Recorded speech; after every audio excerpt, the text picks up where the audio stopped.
ازيكم يا حبايب قلبي، عاملين ايه؟ يا رب تكونوا دايما بخير وبصحه وسلامه. ايوه، زي ما انت شفت من عنوان الفيديو بره، اخليك تقدر ترست الراوتر وانت قاعد مكانك هنا على الموبايل او البي سي بقى او اللابتوب، ايا كان انت قاعد فين، بس هخليك ترست الراوتر. هيجي حد في الكومنتات هيقول لي طب ما ممكن اشد الفيشه عادي من غير اي كلام يعني. اقول له وجهه نظر برضه، بس احنا دلوقتي بنتكلم على احنا في موسم الجو تلج فيه، وفي اللي بيبقى سايب الراوتر بره في البلكونه فبيكسل يقوم لا يجي له برد، يبقى تضييع وقت بعد تضييع وقت. اول حاجه، ده اول فيديو ليا فيس كام، ولو ما تعرفنيش انا زياد مجدي، شاب 21 سنه، بحب اتعلم واكتسب خبرات تابعه او بتعلمه، بحب اشاركه مع اخواتي وحبايبي عشان نتعلم من بعض وكله يستفاد ونكبر مع بعض باذن الله. فلايكك الجميل وكومنتك المحترم من خلال الفيديو ده خليك تتعلم حاجتين، مش حاجه واحده بس. هو انك لما بتخش على اعدادات الراوتر دلوقتي في التحديث الجديد في الكروم جوجل بيقول لك ان يستخدم هذا المتصفح بروتوكول غير مدعوم، فهنحل المشكله دي مع بعض ان شاء الله ونعرف نرست الراوتر براحتنا. وان شاء الله لو عزت فيديو جاي عن طريقه تغيير الباسورد، بدل ما تروح تديه لاي حد بتاع سنترال وتدفع فلوس وتستنى الراوتر يوم 2 3، مع انه ما بياخدش وقت، تابع معايا الفيديو، ما تنساش تعمل لي لايك وسبسكرايب وتنضم معانا هنا عشان ان شاء الله هنحاول ننزل شروحات مبسطه وسهله جدا. يلا بينا ما نطولش عليكم، يلا بينا. اول حاجه هندخل هنا على المتصفح كروم جوجل،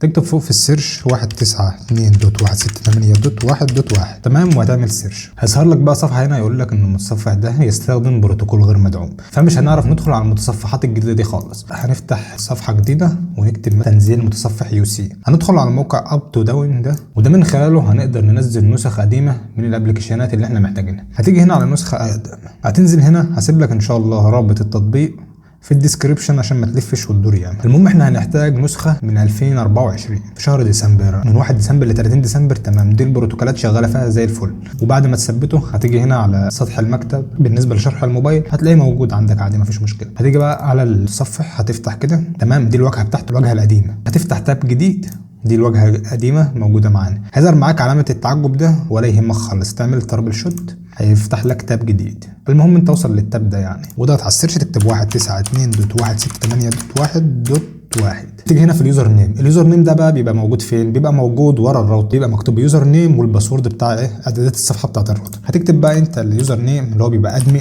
عند كل الرواتر، وهنكتب هنا الباسورد. وخد بالك هنا وانت بتكتب الباسورد لازم الباسورد يبقى كابيتال في اعدادات الصفحه، بيبقى سمول لو انت جايب الراوتر جديد وانت بتسجل الشبكه على الموبايل. بس الباسورد بسرعه كده. تمام، فتح معانا الصفحه كده عادي، دي صفحه الراوتر مفيش ادنى مشكله. هنيجي بقى على المانجمنت، الاوبشن الاخير ده، ركز بقى معايا في الحته دي عشان ما تخشش على اوبشن تاني وتبوظ النت عندك وتحتاج ترستار وترجع لحاجه تاني. هتنزل هنا على سيستم مانجمنت، تمام، هتلاقي بقى مكتوب هنا ريبوت مانجمنت وهو اعاده التشغيل. هتضغط هنا على الريبوت ده من خلاله تقدر تعمل اعاده تشغيل. تضغط عليها وتضغط اوكي.